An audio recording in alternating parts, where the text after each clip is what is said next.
Coming up in the news tonight, details of the Pfizer vaccine rollout outline. Local Haitian leaders making an appeal following that deadly earthquake in their homeland. And a new business in the Freeport area gaining popularity. The Bahamas Tonight, the Northern Edition, starts now. This is the Bahamas Tonight, Northern Edition. This is the Bahamas Tonight, the Northern Edition. Good evening, all. I'm Megan Shepard. Thank you so much for tuning in. Topping the news this evening, the National COVID-19 Vaccine Consultative Committee providing an update on the next steps of the rollout of the COVID vaccines in the Bahamas. The Ministry of Health hosting a national press conference in the capital on Sunday afternoon.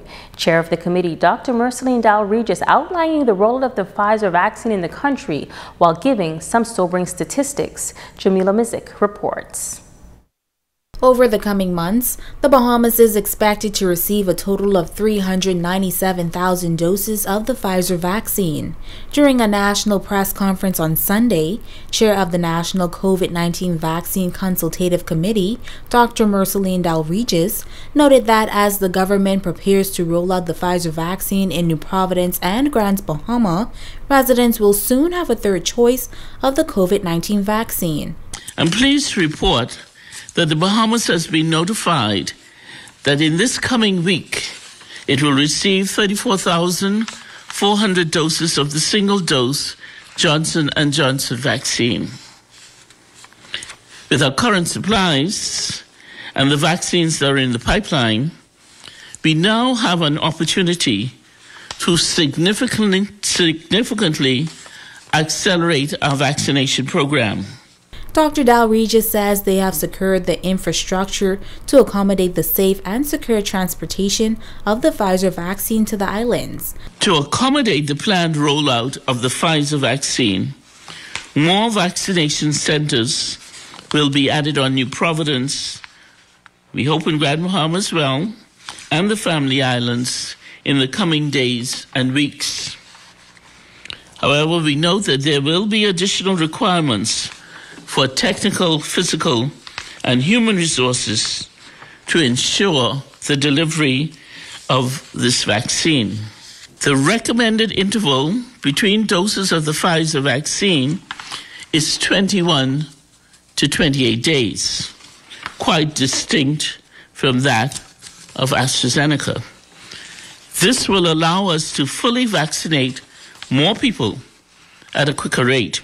She noted that as they prepare to roll out the Pfizer vaccine on Grand Bahama, a select group of people will take part in an assessment process, and Pfizer will be fully rolled out on the island on Monday, August 23rd. If you have received a first dose of the Pfizer vaccine abroad, you may receive your second dose of Pfizer in the Bahamas.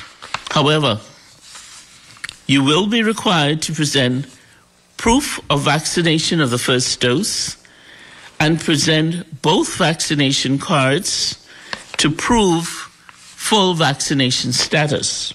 Sharing some sobering statistics, Dr. Dal-Regis noted that a newborn baby tested positive for COVID-19, the second reported case in the country. Between the 14th of March 2021, at the start of vaccination program in the Bahamas, and the 31st of July 21,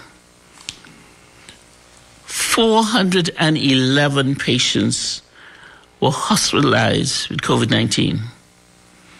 Of that number, 400 of 411 were unvaccinated. 11 were partially vaccinated. No fully vaccinated persons were admitted to PMH for care during that period. Of that same period, 53 COVID-19 deaths were recorded. And we know this is an underestimate. But 52 were unvaccinated and one was partially vaccinated. There were no deaths recorded among fully vaccinated persons during that time. Now, officials say they are working on providing additional vaccination centers on Grand Bahama and also to improve the online appointment booking process. Jamila Mizik, ZNS Network News.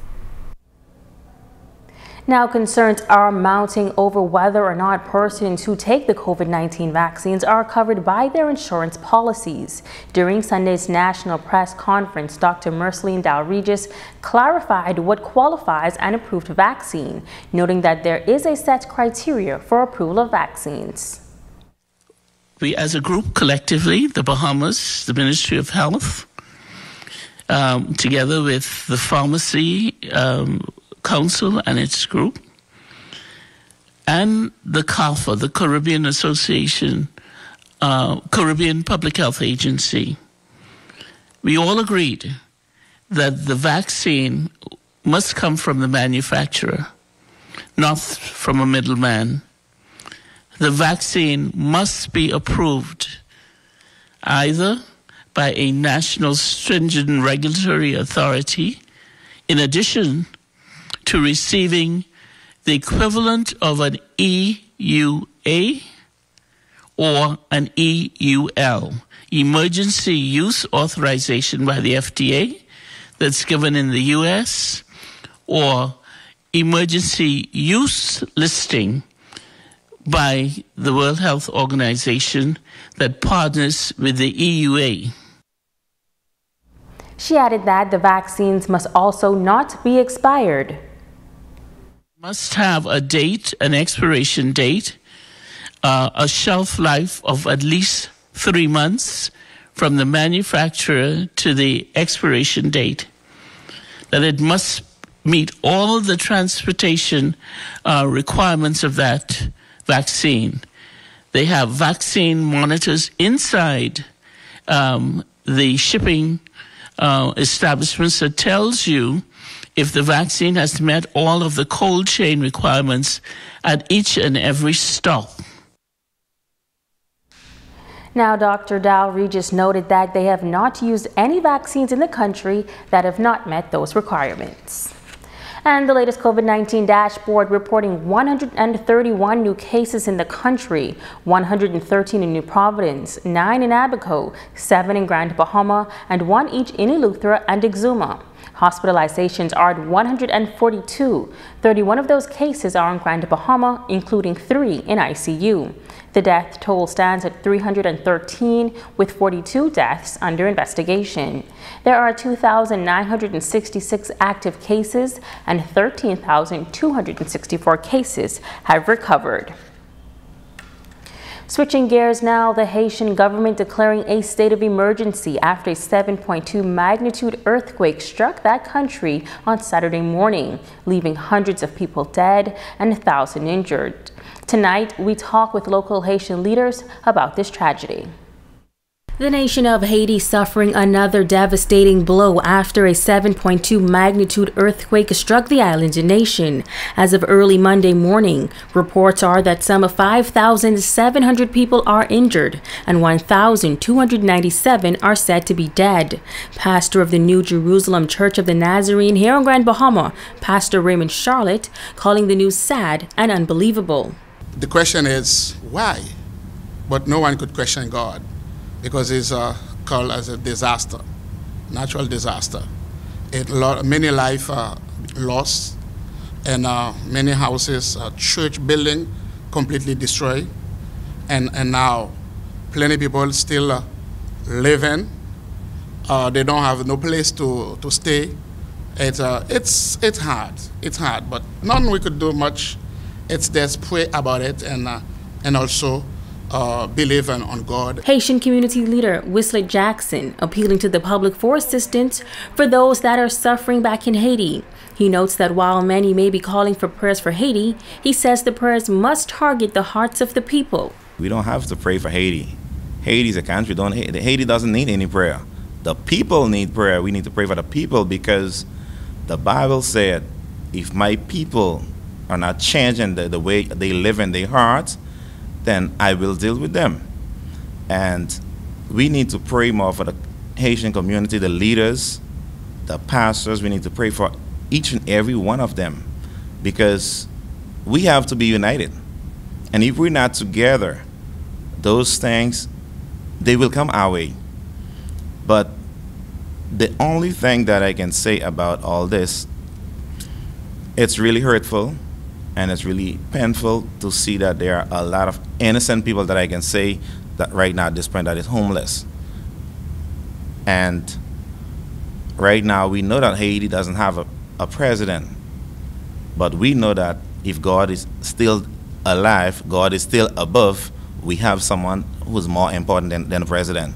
Representative for the Haitian Embassy on Grand Bahama, Lorena Juzma, noting that some 11 years ago, Haiti was in a similar predicament from which they're still trying to recover. She adds that just 1 month ago, the country's president was assassinated, a loss she believes has left the government in an unstable position. I feel like the people feel lonely and helpless because what's supposed to be done, they're still searching to find somebody through the rubble. We would like to ask anyone who feel like to help, to give assistance, because with the late President Jovenel Moïse, we feel like the country is not stable. The country suffers.